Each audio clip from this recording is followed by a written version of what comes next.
할렐루야. 아멘. 올해는 날씨가 무지하게 뜨겁다는 경고가 있습니다. 어젠가 그저께 방송에서 본 것 같아요. 75도까지 올라가는 데가 있을 거라고 이렇게 얘기를 하더라고요. 제가 그 소리를 들으면서 75도면 다 죽는다 이렇게 얘기를 했는데 믿어지지가 않아요. 어쨌든 올해 특별히 덥다라고 하는 것은 분명한 것 같으니까 조심들 하시기 바랍니다. 아멘. 건강해야 우리가 주님께 주신 사명을 감당할 수가 있습니다. 아멘. 기도하시겠습니다. 아버지께서 아버지의 뜻을 이루시기 위해 여기 연옥정에 인천노예를 세워주셨습니다. 우리 사람은 유명되지 않지만 저희들에게 능력과 힘과 지혜와 지식을 주셔서 하나님의 크신 은혜와 복음을 온 땅에 널리 전할 수 있는 우리 모두가 되게 하여 주옵소서. 아멘. 하나님께 날마다 영광을 돌려드리는 우리 인천노예 되기를 간절히 원하오며 예수님의 이름으로 기도드리옵나이다. 아멘. 바울 선생님이 다녀온 그 삼층천에 대해서는 많은 목사님들이 견해가 달라요. 사실은 견해가 다르면 안 되거든요. 왜냐하면 하나님의 말씀은 하나이기 때문에, 진리가 하나이기 때문에 같아야 되는데 사람마다 다 다르다라고 하는 것은 뭔가가 그 톱니바퀴가 맞지 않는다라고 밖에는 볼 수가 없습니다. 왜냐하면 왜 다른가 하면 보는 방향이 다릅니다. 보는 관점이, 그 기준이 다르기 때문에 다르게 보이고 다르게 들리는 거예요. 사람들은 대부분 물리적으로 보려고 하는 성향이 강합니다. 물리적으로. 왜냐하면 인간 자체가 몸이 물리적인 것으로 구성되어 있기 때문에 그런 겁니다. 그래서 우리 목사님들이나 그리스도인들이라고 하면 무슨 일이든지 영적으로 봐야만 되는 겁니다. 영적으로 보면 하나로 딱 맞을 수가 있어요. 자, 오늘 말씀을 다 드리기 전에 시편 148장 1절부터 6절까지를 한번 같이 찾아서 우리 김윤혜 목사님께서 이런 때 특성을 한번 해주시면 좋은데 시편 찬송가 혹시 321장 특성하실 수 있으십니까? 우리가 그 김윤혜 목사님 신학 공부하실 때 많이 부른 찬송인데 그렇다고 해서 부르라고 하는 말씀은 아니고요. 어쨌든 목소리가 좀 내 목소리 정도면 괜찮아 라고 생각하시는 분이 있으면 큰 소리로 1절부터 6절까지 봉독해 주시기 바랍니다. 몇 장? 148장.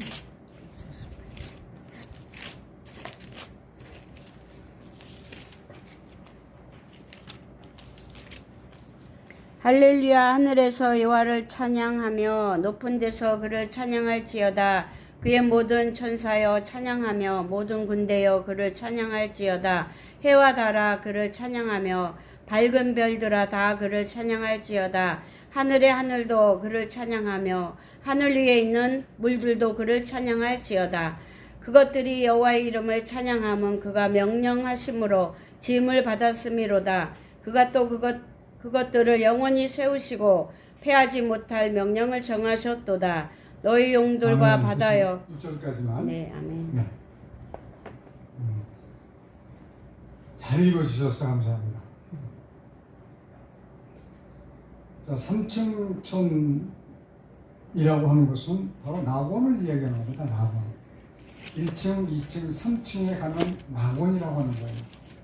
그러니까 바울이 표현할 수 있는 방법, 아니 그 후대에 있는 사람들이 이 낙원을 바울이 다녀왔는데 그것을 표현할 수 있는 방법이 1층, 2층, 3층이라고 하는 방법밖에는 없었어요. 그래서 3층천을 낙원이라고 하는 겁니다. 낙원에 가보니까 바울이 가보니까 제가 가본 게 아니고요. 사람의 표현력으로는 표현할 수가 없을 정도로 아름답고 좋은 곳이다. 이렇게만 이해하시면 됩니다. 그래서 오늘 읽으신 그 내용 그대로 보면 그 고린도후서 12장 4절을 보니까 그가 낙원으로 이끌려 가서 말할 수 없는 말을 들었으니 사람이 가히 이르지 못할 말이다. 사람이 표현할 수가 없을 만큼 아주 좋은 것입니다. 아멘. 자, 그러나 1층 천과 2층 천에 대해서는 해석이 좀 다릅니다. 사람마다. 어떤 분은 1층 천은 지구의 하늘이고 2층 천은 우주의 하늘이다 라고 보는 분도 계세요. 어떤 분은 1층 천은 자연계의 하늘, 지금 우리가 살고 있는 이 하늘을 얘기하는 거죠. 그 다음에 2층 천은 정신계 또는 물질계로 보는 분이 계세요. 근데 저는 이것도 조금 틀린다고 봐요. 영적인 부분으로 봐야 된다.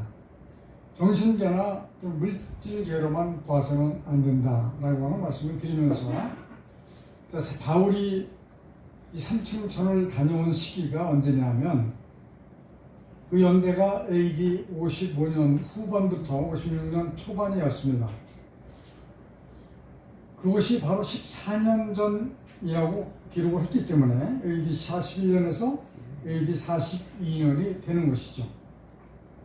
바로 그때는 바울이 고향 다수에서 피신하면서 집거하는 시기였기 때문에 AD 35년에서 44년의 후반기라고 보여지는 겁니다.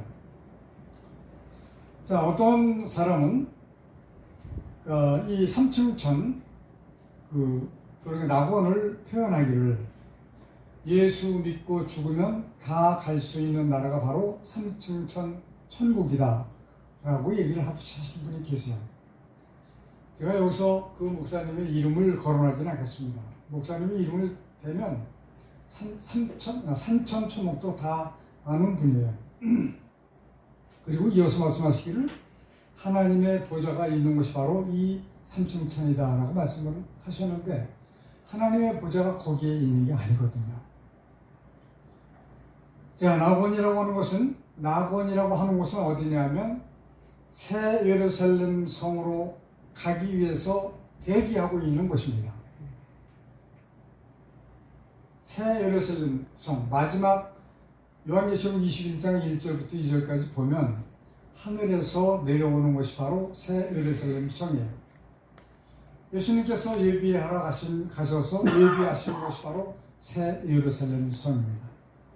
그때는 이미 마지막 심판이 이루어지게 되면 그 새 예루살렘 성으로 이제 이 낙원에 있는 그 혼들이 다 사뿐히 옮겨지게 되는 것이고, 만약에 그 날이 우리가 살아있을 때에 이루어지게 된다면 우리 몸 자체가 변화된 모습으로 영적 몸으로 변화돼서 같이 그 뒤를 따라서 올라간다라고 말씀하고 계시지 않습니까?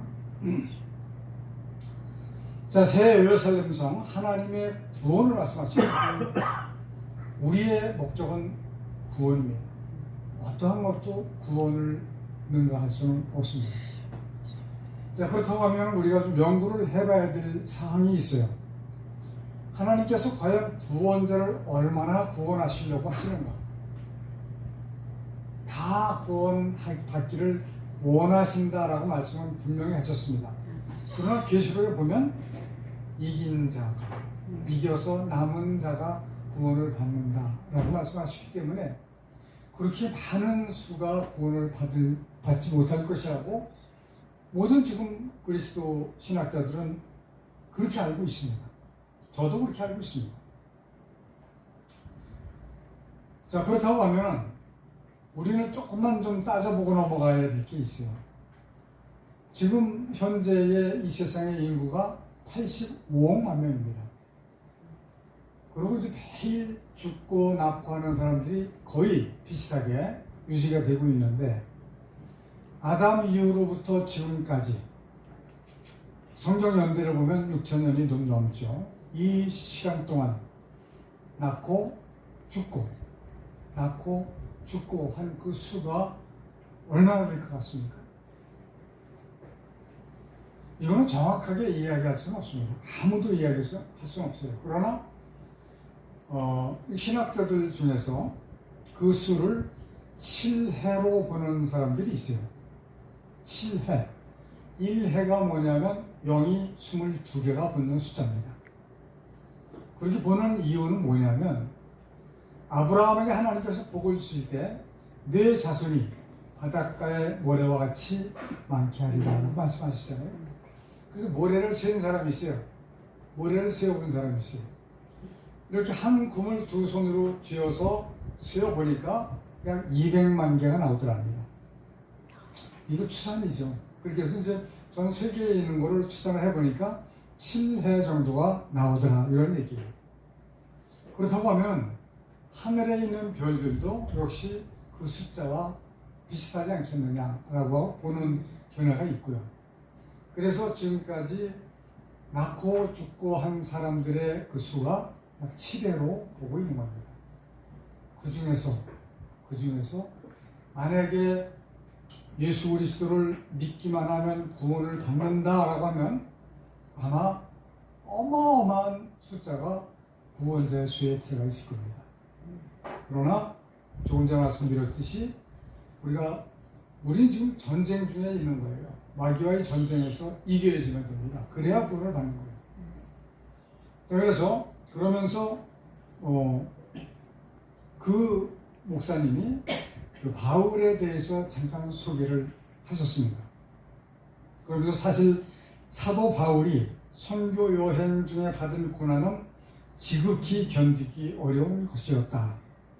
그러면서 고린도후서 11장 23절부터 28절까지 보면 이렇다라고 말씀을 하시면서 쭉 말씀을 나열했습니다. 우리 전사님 고린도후서 11장 23절부터 28절까지를 또 읽어줘 보시겠어요? 네, 고린도후서 11장 예. 23절부터 28절. 23절부터 그들이 그리스도의 일꾼이냐 정신 넘는 말을 하거니와 나는 더욱 그러하도다. 내가 수고를 넘치도록 하고 옥에 갇히기도 더 많이 하고 매도 수없이 맞고 여러 번 죽을 뻔하였으니 유대인들에게 40대에 하나 감한매를 5번 맞았으며 3번 태장으로 맞고 1번 돌로 맞고 3번 파선하고 일주일을 깊은 바다에서 지냈으며 여러 번 여행하면서 강의 위험과 강도의 위험과 동족의 위험과 이방인의 위험과 신의 위험과 강야의 위험과 바다의 위험과 거짓 형제 중의 위험을 당하고 또 수고하고 애쓰고 여러 번 자지 못하고 줄이지 못하고 여러 번 굶고 춥고 헐벗었노라.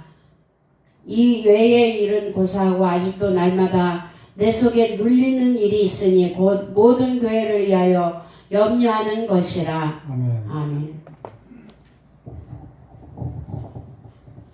자, 바울이 받은 고난은 우리가 상상을 초월합니다.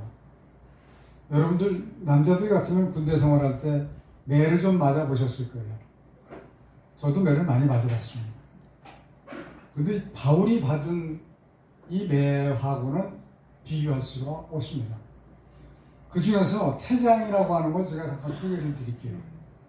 태장은 3번을 맞았다고 그러는데요. 아주 오래전에 싱가포르에서 미국 소년이 칼라 스프레이 있잖아요. 이거로 그 남의 자동차에다가 이렇게 낙서를 했어요. 그래가지고 경찰에 잡혀가가지고서 이제 그 뭐라 그러죠? 그 선고를 받았는데 태장 5대를 선고를 받았답니다. 그때 당시 미국 대통령이 누군지는 제가 기억을 못하는데 미국 대통령이 싱가포르 대통령한테 전화를 해서 5대가 너무 많으니 좀 깎아달라고 부탁을 해서 3대로 줄였답니다. 그 태장은 지금 바울이 맞은 태장과 똑같은지는 모르겠어요. 가죽 채찍인데 채찍 끝에 날카로운 쇠 조각을 별처럼 만들어서 달아가지고 몸을 벗겨놓고 딱 한 대 칩니다. 치고 딱 당기면 온몸이 걸레 조각이가 되는 거예요. 의사가 같이 와서 있다가 그냥 탁 꼬매는 시간도 뭐 한참 걸리겠죠. 그리고 그 치료해서 6개월 뒤에 한 대를 또 맞습니다. 그렇게 해서 또 치료해서 6개월 뒤에 또 한 대 맞으면 3대가 다 되는 거예요. 이거 아마 못 살 겁니다. 이것이 태장이에요. 물론 바울이 맞은 태장도 그런 태장인지는 모르겠어요. 이렇게 큰 그 고난 중에서도 마지막 읽으신 거 보면 모든 교회를 위하여 염려하고 있다. 이 말씀이죠. 아멘. 오직 예수 그리스도 그분만을 섬기고 따르고 이렇게 하는 것이 바로 바울의 정신이고 바울의 그 생활이었다고 하는 것을 우리는 기억할 수가 있습니다. 자, 이렇게 바울이 이러한 일들을 참을 수 있었던 것은 그 근본적인 그 원동력이 무엇이냐면 영적인 체험들이 너무나도 확실했기 때문에 흔들릴 수가 없었다. 이렇게 보게 된 겁니다. 저와 여러분들도 물론 이런 고난을 통해서 받으라고 하는 말씀은 아니지만 말씀을 통해서 깨달음을 통해서 이렇게 확실한 확증을 받으셔서 전혀 흔들리지 않는 믿음 가운데 서시기를 바랍니다. 아멘.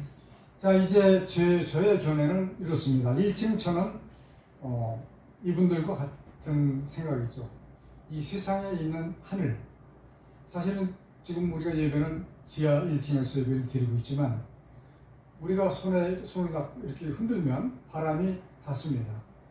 이게 하늘이에요. 물론 그 하늘, 이 대기권이 있는 그 높이가 얼마까지 올라갈지는 모르지만 이 하늘을 제 1층 천으로 보는 것이죠. 자, 1층 천에서 살고 있는 사람들에게는 문제가 있습니다. 제가 이 문제를 말씀드리는 이유는 뭐냐면 이 말씀을 하신 목사님께서 여러분들은 먹고 사는데 골몰하지 마시고 예수 그리스도만을 바라보고 사십시오라고 얘기를 하셨어요. 그런데 이 세상에 사는 사람들은 골몰하지 않을 수가 없습니다. 우리 염주정 목사님 사모님 정말 몇 년 동안 그 건축 문제로 인해서 얼마나 고통을 당하셨습니까? 이러한 것들이 바로 골몰하지 않을 수 없는 상황이에요. 집에 식구가 몸져 누워 있는데 약값을 구해야 되지 않습니까? 또 가족들의 그 배를 채우기 위해서 열심으로 일을 해서 돈을 벌어야 되잖아요. 이게 골몰할 수밖에 없는 상황인데 이분이 이렇게 얘기를 하길래 제가 지금 말씀을 드리는 겁니다. 자, 악한 마귀는 이러한 점을 가장 쉽게 우리 사람들에게 적용을 시킵니다. 왜냐하면 먹고 사는 것이 가장 중요하기 때문에 그런 거예요. 세상에는 제가 볼 때 거룩하고 아주 좋은 뜻을 가지고 있는 사람들이 많이 있습니다. 물론 지금 여기 계신 목사님들도 다 그런 생각을 가지고 계시겠지만 제가 만난 그 여러분들이 저는 체험을 했습니다. 그런데 그들이 정말로 하나님을 위해서 또 모든 백성들을 위해서 무언가를 해야 된다라고 하는 생각을 하는데 하나도 하지 못합니다. 그리고 결국은 그대로 땅에 묻히고 맙니다. 물론 이제 제가 만난 분들 중에서는 이미 세상을 떠난 분들도 계시고 지금도 생존해 계시는 분들도 계시지만 다 그렇습니다.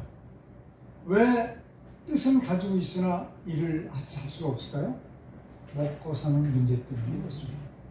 먹고 살아야 되기 때문에 그런 거예요. 먹고 살지 않으면 아무것도 할 수 없습니다. 그나마 그런 생각조차 할 수가 없기 때문에 그런 것이죠. 자, 그래서 성경은 이렇게 말씀하십니다. 마태복음 10장 16절에서 보라, 내가 너희를 보냄이 양을 이리 가운데 보내는 것 같도다. 그러므로 너희는 뱀같이 지혜롭고 비둘기같이 순결하라. 뱀같이 지혜로워야 된다. 말씀하시는 거예요. 저는 이 말씀을 보면서 오히려 뱀보다 더 지혜로워야 된다. 뱀은 땅을 기어다니는 뱀을 말씀하시는 게 아니고요. 뱀 속에서 역사를 해서 아담을 속여서 아담이 범죄하게 하게 한 마귀를 말씀하시는 거죠. 마귀보다 더 정신을 차리지 않으면 이 세상에서 살아가기가 너무 어렵고 힘들고 죽습니다. 그렇기 때문에 이 뱀같이 지혜로우라고 하는 말씀은 오히려 뱀보다도 더 지혜롭게 해야 된다라고 하는 말씀이라고 보시면 되고요. 뱀같이 지혜로우라고 하는 말씀이 야가빠지라고 하는 말씀은 아니에요. 하나님께서 주신 그 법 안에서, 그 범주 안에서 순결하게, 정결하게 행할 수 있는 사람이 되어야 된다라고 말씀을 드릴 수가 있습니다. 자, 우리는 집회 때, 집회에 가보면 기도 2시간, 3시간, 4시간씩 하라고 막 강요합니다. 강사님입니다. 그리고 찬송 부르라고 합니다. 찬송 중요하고 기도 중요합니다. 말씀도 중요하죠. 그러니 세상을 살아가는 데는 또 그와 비슷하게 중요한 것들이 있습니다. 뭐냐면 좋은 사람을 만나는 거지. 좋은 사람을 만나는 게 좋습니다. 참 좋은 겁니다. 우리 사모님이나 영주신 목사님도 좋은 사람 만났으면 아마 훨씬 좋은 조건으로 그 타협을 봤을 거예요. 그렇지 못하니까 오랫동안 고생하신 거 아니겠어요? 좋은 사람 만나야 됩니다. 그리고 좋은 아이템이 있어야 됩니다. 그리고 좋은 때를 만나야 됩니다. 아무리 좋은 일도 때에 맞지 않으면 소용이 없더라고요. 그리고 충분한 자본이 없으면 생각지도 마세요. 아무것도 할 수 없습니다. 왜냐하면 기도를 많이 하고 찬송도 많이 하고 그리고 말씀도 충만한데도 불구하고 실패를 하는 사람들이 얼마든지 있습니다.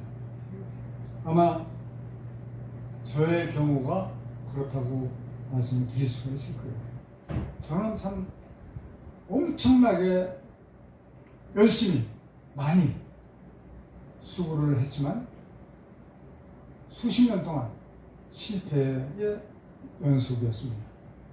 그러나 이제 제가 하나님의 말씀을 들고 섰기 때문에 이것만큼은 성공적으로 끝내야 되겠다라고 하는 생각입니다. 자, 1층천은 지금 우리가 있는 이 대기권이 바로 1층천이고요. 그렇다고 하면 2층천은 어떤 것을 제가 말씀드리겠는가? 자, 이 목사님께서 말씀하시기는 사람이 죽으면 가는 곳이 낙원이다. 자, 저는 이 말씀을 좀 수정을 해서 말씀을 드리겠습니다. 예수 그리스도를 나의 구주로 영접하고 믿고 난 후에 반드시 해야 할 일이 있습니다. 거듭나는 일입니다. 거듭나야 갑니다. 거듭나지 않으면 갈 수가 없습니다. 어디를? 낙원을. 그러나 많은 목사님들은 믿기만 하면 된다고 가르치고 있습니다. 저는 지금도 눈에 선해요.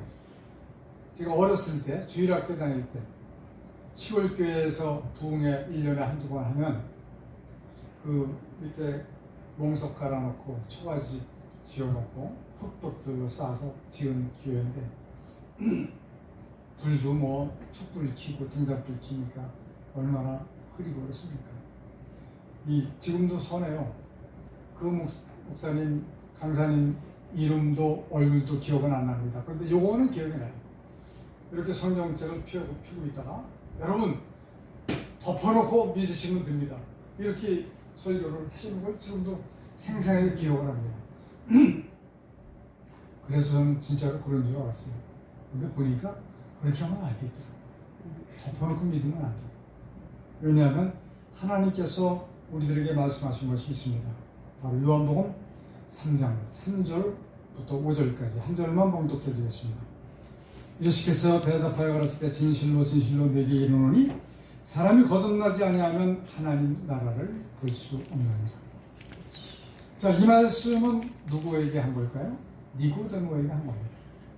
니고데모는 우리보다 훨씬 더 성경을 잘하는 사람이에요. 유대인의 관원이고 율법 학자입니다. 율법을 가르치는 사람이에요. 얼마나 우리보다, 아마 요즘으로 보면 아마 신학 박사를 몇 개를 가지고 있는 그런 정도의 사람일 거라고 저는 생각합니다.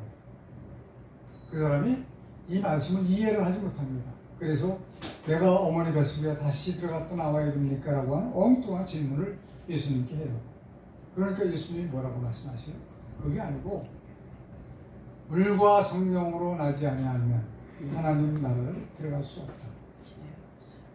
그러면 사람들은 이렇게 생각을 해요. 내가 세상에서 방황하다가 교회로 와서 예수를 믿고 그래서 선하게 살려고 애를 쓰는데 이것이 거듭난 게 아니냐라고 생각을 하는 경향이 있습니다. 물론 이것도 거듭남은 거듭남입니다. 그러나 예수님께서 말씀하신 그 거듭남이 아니에요. 이 거듭남은 따로 있습니다. 그래서 아까도 말씀드렸지만 하나님의 진리는 하나입니다. 그렇기 때문에 모든 그리스도인들, 모든 목사님들이 하나로 성경을 보고 하나로 성경을 가르쳐야 되는데 아직까지 그렇게 하지 못하고 있는 그 원인이 있습니다. 하기는 은혜롭교회 아시죠? 은혜롭교회. 신옥주 목사, 여자 목사. 그저 피지로 이주시킨 분이 있잖아요. 그분은 요즘 또 아주 이상한 얘기를 또 하더라고요. 죽은 예수를 믿지 말아라. 죽은 예수를 믿지 말라고 얘기를 해요. 저하고 가깝게 지내던 그 사람이 여기 동인천에 살던 사람이 거기에 빠져가지고 가천에 가서 지금 살아요. 가끔 저에게 문자로 뭘 보내주고 그러는데 기가 막힙니다. 좋은 성경의 좋은 이름은 다 이단들이 쓰고 있어요. 하나님의 교회 얼마나 이름이 좋아요.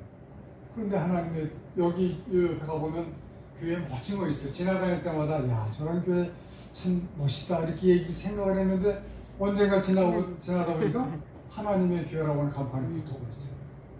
곳곳마다 가보면 하나님의 교회로 큰 교회들이 바뀌고 있습니다. 어떻게 해서 그렇게 하는지 참 이해를 할 수가 없어요. 또 그 신천지, 새하늘과 새 땅, 이게 바로 신천지잖아요. 이건 또 신천지 이만희가 쓰고 있잖아요. 아주 좋은 용어는 다 그 이단들이 쓰고 있어요. 우리 참신한 그 기독교인들이 뭔가를 할 수가 없는 그런 지경에 이르렀습니다. 자, 이러한 문제들이 왜 나오느냐? 저는 이렇게 생각을 합니다. 저 사람이 저 일을 하고 있으니까 그렇게 얘기를 하겠지라고 생각을 하지 마시고 이게 근본적으로 그런 원인이 아주 옛날부터 처음 성경이 나오기 시작할 때부터 일어난 일들이기 때문에 그런 거예요. 성경의 오역 때문에 하나님의 뜻을 올바르게 이해를 하기가 어렵게 되어 있습니다. 그러니까 중구난방이에요. 이 사람이 이렇게 해석하고 저 사람이 저렇게 해석하고. 그래서 이 성경의 오역은 사도시대 이후로 이것이 문서화 되면서 바로 오역이 여기에 들어가기 시작하는 겁니다. 이건 사람이 했다라고 보기는 어려워요. 악한 사탄이, 마귀가 이렇게 해야 되는 거야 해서 이렇게 만들도록 했죠. 왜냐하면 단어가 확실한데 왜 오역을 하느냐. 그래서 이건 전적으로 사탄의 수수다, 계략이다 라고 밖에는 말씀을 드릴 수가 없고요. 제가 이제 조금 시를 좀 읽어드릴 건데요. 인터넷에 제가 올렸던 글을 읽어드립니다. 500년 전 루터의 종교개혁은 카톨릭에서 개신교를 발생시켰다. 오역이 있는 카톨릭의 성경개혁은 알지도 못했고 생각하지도 못했다. 성경의 오역은 하나님의 뜻을 올바르게 알기가 너무 어렵게 되어 있다. 이것은 처음부터 사탄의 계략이었다. 그러므로 현대의 기독교 신학도 바르게 재정비해야 한다. 현재의 신학의 안주에 있으면 안 된다. 세상의 번역은 너무 위험하다. 대형 교회일수록 그러하다. 주께서는 디아스포라를 말씀하셨다. 흩어져서 복음을 전하라는 말씀입니다. 성경의 오역은 사람이 하나님의 뜻, 하나님의 거룩하신 뜻을 따라서 살아가기가 어렵게 되어 있다. 하나님이 천지를 창조하신 목적을 알기가 어렵기 때문이다. 이제 제2의 종교개혁, 성경의 오역을 고치지 않으면 안 되는 하나님께서 천지를 창조하신 이유, 가장 중요한 기로에 서 있다. 거룩하신 하나님의 뜻이 이루어지게 되면 불살라 버리실 이 세상에 미련을 두지 말자. 거룩하신 하나님의 말씀을 사람을 통해서 오역하게 한 사탄의 계략을 타파해야 한다. 그래야 많은 생명 구원케 된다. 이것이 거룩하신 하나님의 뜻이다. 선교, 전도 중요하다. 그러나 이보다 더 중요한 일은 성경의 오역을 고치는 일이다. 왜냐하면 우리의 전도와 선교가 오히려 배나 더 지옥 자식을 만드는 일이 될 수도 있기 때문이다. 마태복음 23장 15절의 말씀입니다.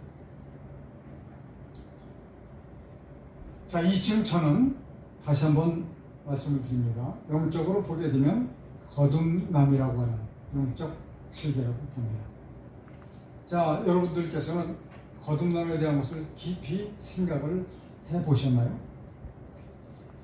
만약에 세상에서 방황하다 교회로 온 것을 거듭난 것이라고 생각을 하면, 물론 이것도 거듭남이긴 하지만, 그러나 하나님께서 말씀하시는 거듭남은 아닙니다. 요한복음 3장에서 말씀하시는 거듭남, 이 거듭난다고 하는 것은 하나님께서 왜 천지를 창조하셨는가를 알게 되면 세상의 모든 소망과 자신을 향한 꿈은 모두 벗어버리게 되고 오직 하나님만 바라보게 됩니다. 이것이 바로 거듭남입니다. 왜 하나님께서 천지를 창조하셨을까요? 많은 사람들은 사람을 위해서 지으셨다라고 이야기하는 사람들이 아마 7, 80%가 넘는 것 같습니다. 그러나 그렇지 않습니다. 베드로후서 3장 7절에 보니까 이제 하늘과 땅은 그 동일한 말씀으로 불사르기 위하여 감수하신 바 되어 경건치 아니한 사람들의 심판과 멸망의 날까지 보존하여 두신 것입니다. 뭐 하기 위해서요? 불사르기 위해서 보존하고 계신 겁니다. 자, 이 동일한 말씀으로 불사르기 위해서 이 말씀이 내 마음속에 와서 닿고 느껴지고 믿어지게 된다면 무슨 일이 일어날까요? 요한복음 8장 32절이 우리에게 이루어집니다. 지혜를 알지니 지혜가 너희를 자유케 하리라. 만약에 하나님께서 사람을 위해서 천지를 창조하신 것이 아니고 하나님의 뜻을 이루시기 위해서, 하나님의 뜻은 무엇이냐? 마귀를 멸하시는 겁니다. 마귀를 멸하시기 위해서 세상을 창조하셨고 사람을 지으셔서 마귀와 싸우도록 하신 거예요. 이것을 우리가 알고 느끼게 되면 이 세상의 소망을 예수 그리스도께로 바꿀 수 있는 힘과 능력이 우리 마음속에서 나오게 됩니다. 이것이 바로 참된 거듭남이다 라고 하는 겁니다. 우리 여기 계신 모든 분들과 여러분들께서 사랑하시는 모든 이들이 이와 같은 거듭남을 통해서 영원한 삶을 보장받으시기를 간절히 바랍니다. 아멘. 기도하십시오. 참 좋으신 하나님, 우리가 지금까지 우리 한국에 기독교가 들어온 지가 139년이 되었는데 우리는 처음부터 믿기만 하면 된다라고 배웠고 들었고 그렇게 알고 있었고 그렇게 가르쳐 왔습니다. 이제는 거듭남이라고 하는 것을 깨닫고 가르칠 수 있는 우리 모든 목사님들 될 수 있도록 인도하시고 함께 하시고 도와주옵소서. 그래서 하늘나라를 보장받고 전하는 우리 모두가 되게 하여 주시기를 예수 그리스도의 이름으로 간절히 기도드리옵나이다. 아멘.